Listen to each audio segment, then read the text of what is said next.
Mister লু বলে, আমি কি সুদের ব্যবসা শুরু করেছি? তখন সে লোকগুলো তার হাত ধরে টানাটানি শুরু করে এবং রিকোয়েস্ট করতে থাকে। তখনই সেখানে তার ছেলে এবং সে মেয়েটাও আসে। মেয়েটা মিস্টার লু এর এই অবস্থা দেখে ভাবে যে লোকগুলো তার কাছে টাকা পাবে, এজন্য টাকা চাইতে এসেছে। তাই সে চায় লোকগুলোকে সেখান থেকে সরিয়ে দিতে এবং মিস্টার লুকে বাঁচাতে। এখনই মেয়েটা পড়ে যেতে চায় এবং মিস্টার লু তাকে ধরে ফেলে। তারা একে অপরের কাছাকাছি চলে আসে। এখন বাচ্চাটা বলে, বাবা তুমি তো মায়ের কাছাকাছি চলে এসেছো। মিস্টার লু বলে, মা? কে মা? ছেলেটা বলে, আমি একটা ডেটিং এর আয়োজন করেছিলাম, সেখান থেকে আমি একজনকে আমার মা হিসেবে বেছে নিয়েছি।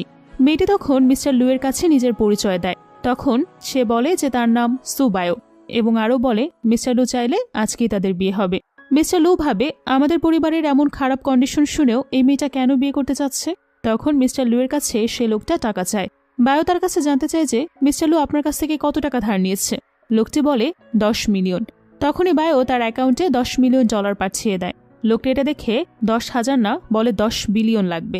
এটা শুনে বাও অনেক অবাক হয়ে যায়। মিস্টার লু সত্যিটা বাওকে জানতে দেয় না, কোনোভাবে বিষয়টাকে ম্যানেজ করে নেয়। বাচ্চাটা সত্যি বলে দিতে চায়, কিন্তু মিস্টার লু একেবারেই তাকে বলতে দেয় না এবং বলে, তোমার কি মনে নেই সে মহিলার কথা যে তোমাকে কিডন্যাপ করেছিল এবং টাকা চেয়েছিল তোমাকে ছাড়ার জন্য? বাচ্চাটি বলে, এই মহিলাটি এমন না। তারপর বায়না করতে থাকে তাকে মা হিসেবে